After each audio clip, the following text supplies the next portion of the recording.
Welcome to our new channel Commerce Guru. Commerce Guru ji में हम commerce से related सारे टॉपिक को डिस्कस करेंगे और पढ़ेंगे। ये वीडियो अगर आपको पसंद आए तो इस वीडियो को लाइक जरूर करें और हमारे चैनल को सब्सक्राइब करें और आपके वैल्यूएबल फीडबैक प्लीज हमारे कमेंट बॉक्स में जरूर लिखें। Thank you. सो कॉमर्स में हम सबसे पहले उठा रहे हैं इकोनॉमिक्स, जो कि इकोनॉमिक्स आप जानते हैं कि सबसे पहले आपका इकोनॉमिक्स का पेपर होने वाला है। तो इकोनॉमिक्स में हमने सबसे पहले टॉपिक जो चूज किया है वो है मैक्रो इकोनॉमिक्स का circular flow of income. Circular flow of income का मतलब क्या होता है? सर्कुलर फ्लो ऑफ इनकम मतलब इनकम जो है वो एक पर्सन से दूसरे पर्सन में ट्रांसफर होती रहती है, पर कभी भी मार्केट से वो पैसा बाहर नहीं होता, जिसके कारण हमारे पास कभी पैसे की कमी नहीं होती है। आप कहेंगे कि सर ऐसा कैसे हो सकता है, पैसा मार्केट से बाहर कैसे नहीं होता? पैसा आप जो हम सेव करते हैं, जो हम हमारे सेविंग अकाउंट में ट्रांसफर करते हैं या फिक्स्ड डिपॉजिट अकाउंट में ट्रांसफर करते हैं, वो तो किसी न किसी तरीके से पैसा मार्केट से बाहर हो जाता है। बोले हाँ, वो पैसा मार्केट से बाहर हो जाता है, पर उस बारे में हम बाद में पढ़ेंगे। फिलहाल हम उस कंडीशन को छोड़ के हम बाकी कंडीशंस के बारे में पढ़ते हैं। हम ये मान के पढ़ते हैं कि हमारा पैसा जो है वो मार्केट से बाहर नहीं हो रहा है। In that case circular flow of income क्या होगी या कैसे होगा, हम इस बारे में डिस्कस करेंगे। जो मार्केट से पैसा बाहर हो रहा है सेविंग से किसी और फॉर्म में, उसके बारे में हम आने वाले चैप्टर्स में डिस्कस करेंगे। सर्कुलर फ्लो ऑफ इनकम होता क्या है? सर्कुलर फ्लो ऑफ इनकम हम डिस्कस करते हैं नॉर्मल से एग्जांपल से, उससे हम समझते हैं सर्कुलर फ्लो ऑफ इनकम का मतलब। जैसे मुझे अगर कोचिंग से फीस मिला इस मंथ 1 लाख रुपए, तो क्या ये 1 लाख रुपए पूरी मेरी इनकम है? नहीं। इस 1 लाख रुपए में मुझे नॉर्मल एक्सपेंसेस भी क्लियर करने हैं। जैसे मेरे को कोचिंग का रेंट, मुझे कोचिंग का रेंट पे करना है, जो टीचर्स हैं, जो स्टाफ है, उनको सैलरी पे करनी है, मुझे day to day expenses bear करने हैं, stationery, print outs, notes distribution के लिए या जो भी। ये सब एक्सपेंसेस बियर करने के बाद मेरे पास जो बचता है वो होती है मेरे लिए नेट प्रॉफिट। और बस हम यहीं से हम समझते हैं ये तीन चीज हुआ क्या। सबसे पहले मुझे जो फीस मिला स्टूडेंट से एज मंथली फीस और इंस्टॉलमेंट्स, वो मेरे लिए क्या हो गया? Generation of income. मेरी इनकम वहां से जनरेट हुई और उस इनकम से मैंने क्या किया? उस इनकम में से मैंने एक portion rent, salary, electricity expenses etcetera में खर्चा कर दिया। उसके बाद जो बचा वो क्या मेरी पूरी इनकम है? नहीं। उसके बाद मैंने कुछ पोर्शन खर्चा किया, जैसे नोट्स में या स्टेशनरी एक्सपेंसेस, जो भी कोचिंग के मेंटेनेंस के लिए, कोचिंग में बच्चों के स्टडी मटेरियल के लिए जरूरी है। उसके बाद जो मेरे पास बचा वो मेरा है जनरेशन, वो मेरी सेविंग है या वो मेरी इनकम है एक्चुअली कोचिंग से। तो क्या ये इनकम मार्केट से बाहर हुई? तो क्या ये इनकम को मैं अपने घर में दबा के रख लूंगा? नहीं, ये प्रैक्टिकली पॉसिबल नहीं है। लेकिन ये भी जरूरी नहीं है कि मैं पूरी की इनकम खर्च करूं। लेकिन हम लोगों ने पहले ही इस चीज को डिस्कस किया था कि जैसे भी हो हम फिलहाल सेविंग वाला पार्ट को इग्नोर करके चलेंगे। मतलब हम ये मान के चलेंगे कि जो बंदा के पास जितने पैसे आ रहे हैं वो उसको कहीं ना कहीं पूरा अमाउंट खर्चा कर रहा है। वो अमाउंट खर्चा क्यों कर रहा है, किस जगह पे खर्चा कर रहा है? जैसे कोचिंग से मेरी जो इनकम बची वो इनकम मैं घर लेके गया तो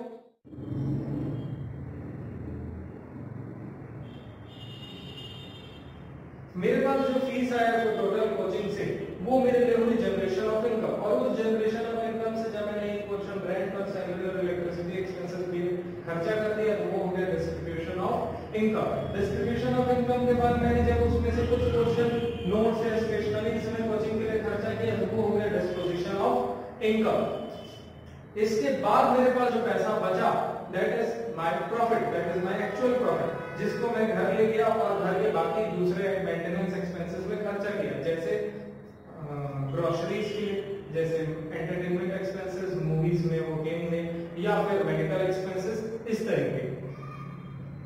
तो जब इतना पैसा मैं खर्चा कर दिया तो उसके बाद मेरे पास क्या अमाउंट कुछ बचेगा? हाँ, हो सकता है मेरे पास कोई अमाउंट बचे, पर फिलहाल जैसा हमने पहले डिस्कस किया था, हम ये मान के चलेंगे कि कोई भी इंडिविजुअल जो है वो कोई अमाउंट सेव नहीं कर रहा है, वो पूरा पैसा वापस खर्चा कर दे रहा है। तो जैसे मैंने 10,000 रुपए वो 10,000 रुपए उस ग्रोसरी स्टोर्स वाले के लिए हो जाएंगी जनरेशन ऑफ इनकम। वो ग्रोसरी स्टोर्स वाला जब उस पैसे में से कुछ portion rent, salary, electricity expenses में खर्चा करेगा तो it will be considered as distribution of income. और उसमें से जब वो फिर से अपने सामान लाने के लिए कुछ पोर्शन खर्चा करेगा उसको बोलेंगे डिस्पोजिशन ऑफ इनकम। इसी तरीके से ये सर्कुलर फ्लो ऑफ इनकम चलते रहता है। जैसे मैंने जब अपने इनकम में से कुछ पोर्शन रेंट पे, कुछ पोर्शन सैलरी पे और कुछ पोर्शन इलेक्ट्रिसिटी एक्सपेंसेस पे खर्चा किया था, तो वो रेंट की इनकम जो लैंडलॉर्ड को मिली और वो जो सैलरी जो स्टाफ को मिली, वो उन दोनों के लिए हो गई जनरेशन ऑफ इनकम। और ये जनरेशन ऑफ इनकम यहाँ से फिर से इनकम का साइकिल चालू कर देगी, जिसमें ये भी कुछ पोर्शन जो है वो अपने घर के बेसिक नीड्स या अपनी अलग अलग जरूरतों पे डिस्ट्रीब्यूट करेंगे, जिसे हम कहेंगे डिस्ट्रीब्यूशन ऑफ इनकम। और उसमें से उनका भी कुछ पोर्शन जाएगा डिस्पोजिशन ऑफ इनकम में। और वो जहां पे जिन लोगों को खर्चा कर रहे हैं, जिन लोगों पे ये पैसा खर्चा कर रहे हैं, जिनको ये पैसा मिल रहा है, उनके थ्रू वो अब उनके लिए हो जाएगी जनरेशन ऑफ इनकम। इसी तरीके से मार्केट में एक से दूसरे के पास, दूसरे के पास से तीसरे के पास, इस तरीके से इनकम जो है वो अमाउंट जो है वो फ्लो होते रहता है। उसी को बोलते हैं circular flow of income.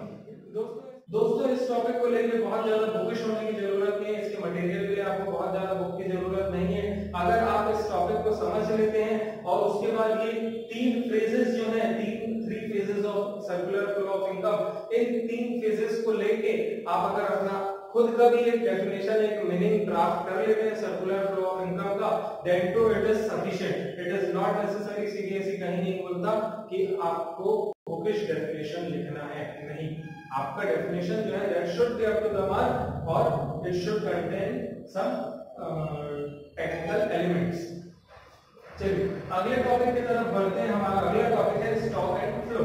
Stock and flow होता क्या है? स्टॉक और फ्लो जैसा कि आप पहले भी पढ़ चुके हैं अकाउंट्स में, दूसरी चीजों में। जब हम अकाउंट्स क्लोज करते हैं तो जो last day of the accounting period जितना सामान बचा रहता है उसे बोलते हैं हम क्लोजिंग स्टॉक। क्लोजिंग स्टॉक कब के लिए कैलकुलेट किए हम? जब वो सामान जो है लास्ट डे में था। लास्ट डे में था मतलब स्टॉक के लिए आपको क्या चीज ध्यान रखना है? It should be eight a particular point of time. और उस दुकान में कितना सामान बिका, आपकी दुकान में साल भर में कितना सामान बिका, साल भर में या महीने भर में। What do we understand from this time? It is for a period of time. मतलब अगर आपके पास, मैं बोल रहा हूं कि किसी पर्टिकुलर टाइम में, किसी पर्टिकुलर डे में आपके पास कितना सामान है, then we will consider it as a stock. और अगर मैं आपको बोला कि आपने साल भर में कितना सामान बेचा या साल भर में कितना सामान आया गया आपके पास से, then it will be considered as flow. तो स्टॉक और फ्लो के डेफिनेशन में जो एक चीज डिफरेंस क्रिएट करती है वो है at a particular point of time और for a particular period of time. जिससे यही चीज है जो स्टॉक और फ्लो को, डेफिनेशन को अलग करती है स्टॉक और फ्लो में।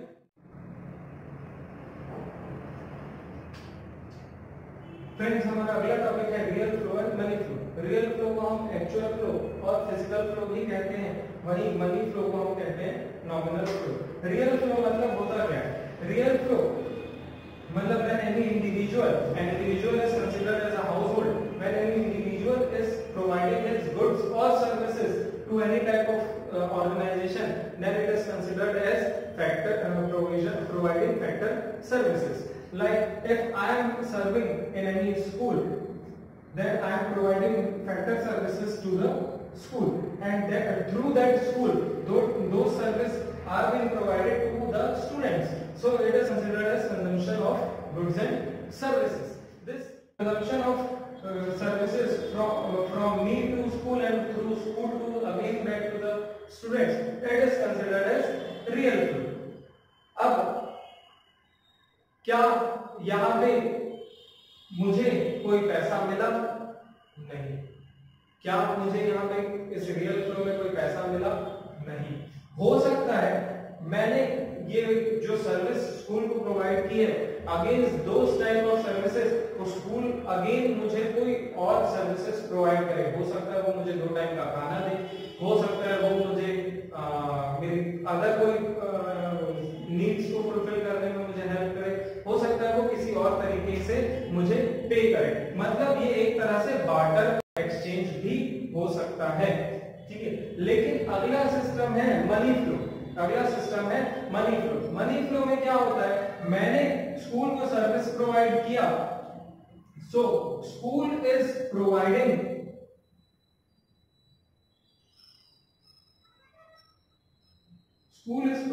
me money for that services. It is considered as factor payment.